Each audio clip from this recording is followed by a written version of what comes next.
Have you ever stood at the edge of a moment, feeling a stir deep within, like a melody you can't name, but know by heart? Imagine a winter morning, frost glazing the windows, the scent of fresh coffee curling through the air. You're alone with your thoughts, and for a fleeting second, the world feels alive with meaning. A quiet whisper that you're part of something vast. This is how the divine speaks, not in grand pronouncements, but through delicate threads woven into your soul. Elias Moreau, a thinker who mapped the hidden corners of the human mind, believed these moments are sacred. Born 77 years ago in a wind-swept village by the sea, Elias grew up chasing the horizon, sketching waves that seemed to hum with secrets. His life's work became a quest to understand the unconscious, not as a shadowy vault of fears, but as a cathedral where the divine carves messages to guide us home. Elias taught that every dream, every fleeting intuition, every ache of longing is a note in a divine symphony. Yet, in our hurried world, we often tune it out. Picture Sarah, a 35-year-old graphic designer, weaving through a bustling city, her earbuds drowning out the hum of her own heart. She's successful, yet feels a gnawing emptiness, like a puzzle missing its final piece. One night, she dreams of a lighthouse piercing a stormy sky, its beam steady despite the chaos. She wakes, the image vivid, but shrugs it off as nonsense. Elias would see this dream as a beacon from her unconscious, urging her to pause and listen. He believed the divine uses such symbols to steer us toward wholeness, but only if we're brave enough to heed them. Sarah's story mirrors so many of ours. We're swept up in the noise, endless notifications, packed schedules, the chase for the next big thing. But what if the answers we seek aren't out there, but within? Consider Tom, a 42-year-old teacher who feels trapped in a life of routine.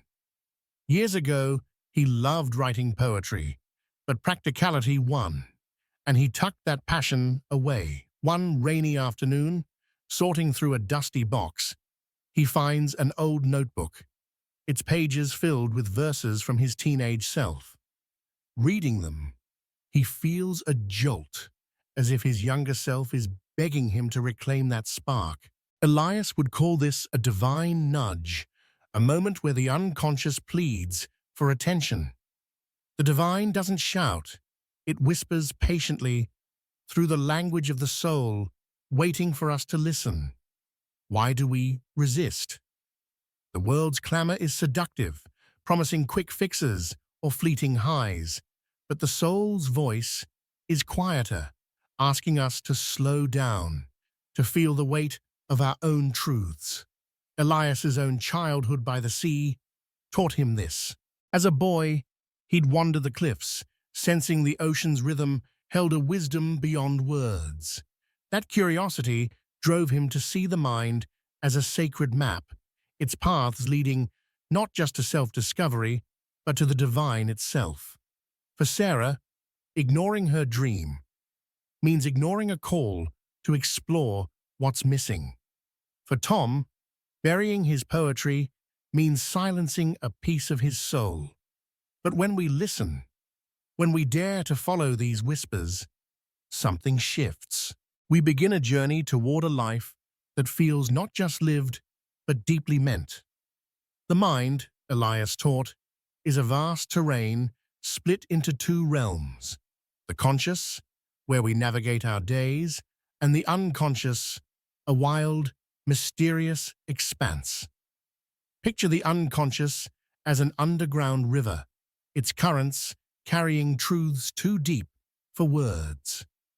Elias saw it as a sacred bridge to the divine, home to archetypes, intuitions, and what he called the shadow.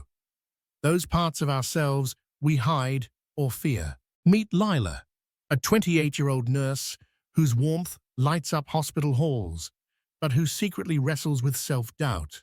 Raised in a home where perfection was king, she learned to bury her flaws, projecting a polished mask.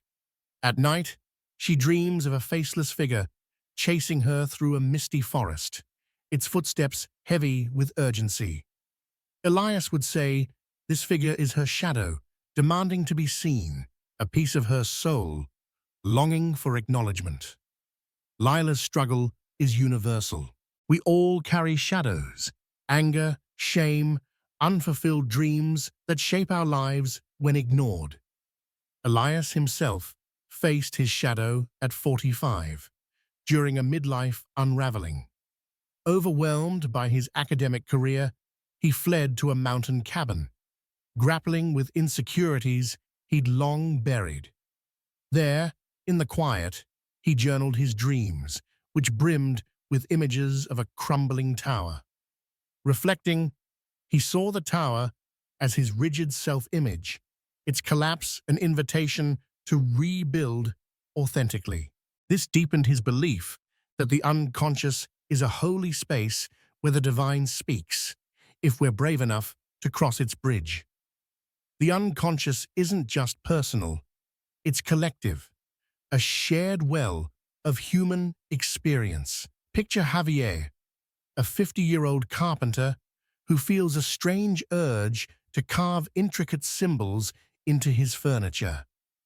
He can't explain it, but the act feels sacred, as if he's channeling an ancient wisdom. Elias would call this an archetype, a universal pattern tying Javier to humanity's spiritual roots.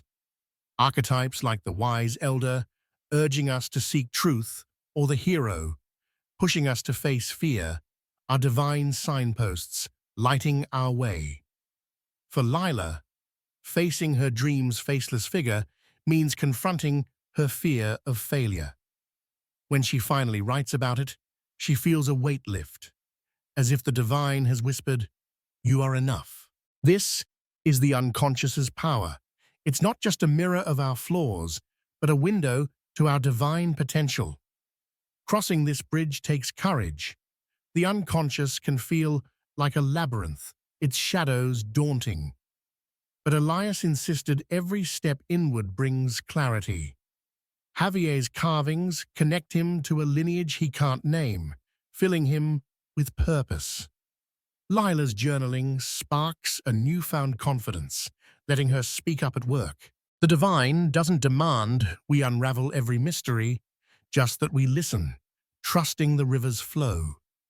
By facing our shadows, we don't just heal, we open a channel to something greater, a sacred dialogue that transforms us from within. Why do life's challenges loop like a familiar song? Broken relationships, dead-end jobs, cycles of self-doubt. Elias taught these aren't punishments but divine invitations, patterns crafted by the unconscious to stir us awake. Imagine a spiral staircase. Each turn feels like déjà vu, but every step offers a chance to rise if we learn its lesson. The divine, in its gentle persistence, uses these repetitions to guide us, speaking through the very obstacles we face. Meet Maya, a 40-year-old entrepreneur who keeps choosing partners who leave her feeling invisible. Each breakup feels like a rerun, draining her hope. Elias would say these relationships are mirrors, reflecting a belief buried in her unconscious, perhaps that she's unworthy of love, planted in a childhood where affection was scarce. Maya's story echoes a truth we all know. Patterns feel like fate, but they're messages, urging us to look within. Elias faced his own at 30, clashing repeatedly with colleagues, feeling dismissed. One evening, by a river's steady flow, he reflected and saw these conflicts mirrored a childhood wound, his ideas once mocked by peers. Facing this, he learned to listen more, transforming his relationships. This, he taught, is how the unconscious speaks, through life's friction, inviting us to heal. For Maya, confronting her pattern means facing vulnerability, a terrifying leap. Elias believed what we ignore in the unconscious becomes fate outside us. Unaddressed fears don't fade. They resurface as obstacles or heartbreak. But when we listen, the spiral shifts. Inspired by a friend's courage, Maya tries therapy, uncovering how her childhood shaped her choices. Slowly, she seeks partners who see her reality aligning with her inner truth. The divine's role here is tender, like a gardener pruning a tree, not to harm, but to help it grow. Every challenge is a pruning, shaping us toward our purpose. Elias urged us to ask, what is this pattern teaching me? What am I resisting? For Maya, it's self-worth. For others, it might be trust or forgiveness. Answering these questions turns patterns from traps into stepping stones, each a divine whisper guiding us closer to who we're meant to be. Sometimes, life feels like a cosmic waltz, where random moments align with breathtaking precision. You think of a friend, and they call. A stranger's words echo your deepest thoughts. These are synchronicities, what Elias called meaningful coincidences that reveal the divine's touch. Picture a starry night, each constellation invisible until you step back to see the pattern. Synchronicities are like that, fleeting signs that, when noticed, map a divine path.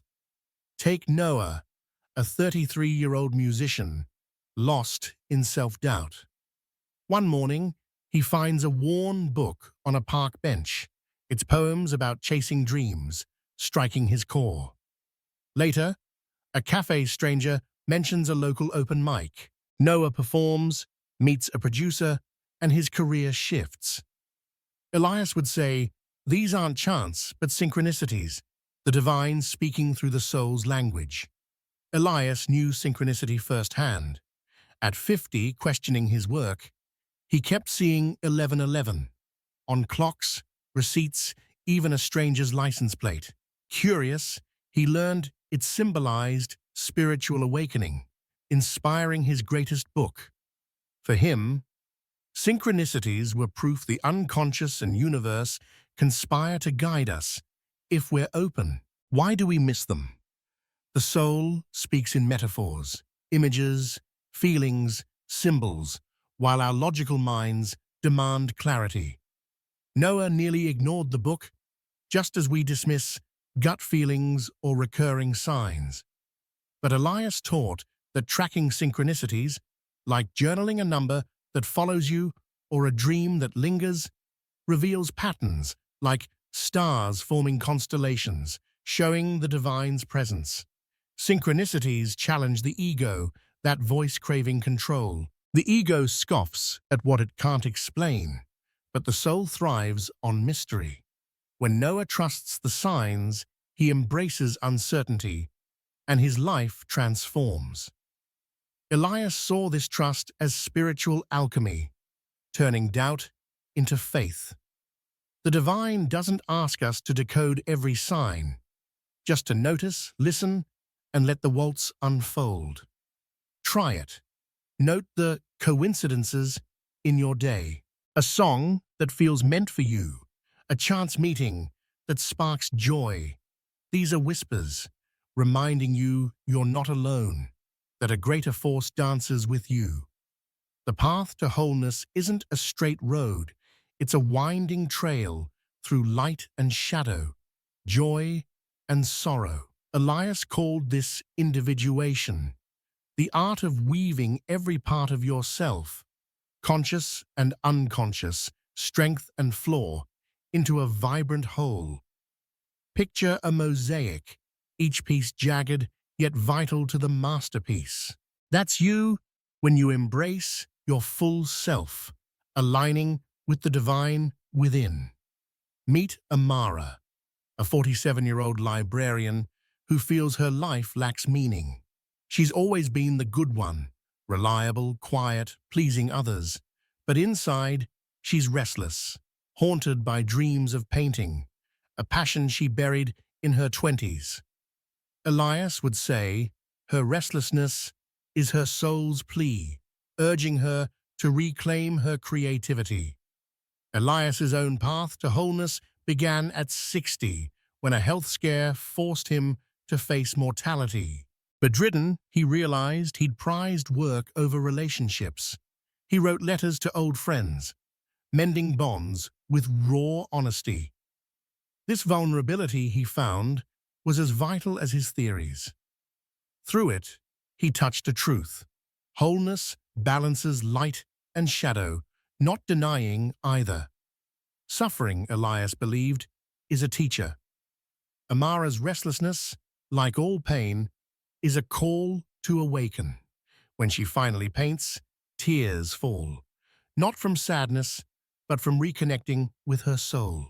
Individuation means facing what scares you, failure, change, vulnerability, and finding strength in the act.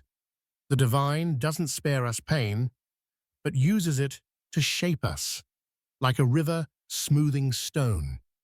Community is key. Amara joins an art class, sharing her fears with others, rediscovering their passions.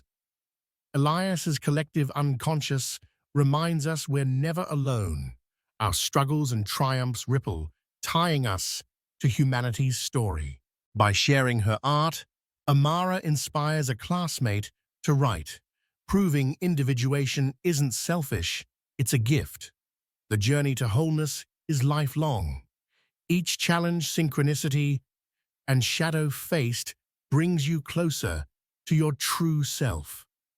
Elias taught this alignment with the divine isn't a finish line, but a way of being, living authentically, trusting the whispers within, and letting your light shine for others. What happens when you live your truth? The world ripples like a pond stirred by a single stone. Elias believed authenticity isn't just personal, it's a sacred act, a beacon for others. Picture a crowded market, voices clashing, yet one clear laugh draws smiles from strangers. That's the power of a soul aligned with the divine. It transforms everyone it touches. Consider Ezra, a 55-year-old chef who hid his anxiety for decades, fearing judgment. Raised in a rough neighborhood where weakness was scorned, he walled off his heart. But one night, after a panic attack in his restaurant's kitchen, he confides in his sous chef, Lena. Her own vulnerability forges a bond, shifting the kitchen's culture. Staff open up, creating trust. Elias would call Ezra's courage a divine spark, igniting change beyond himself.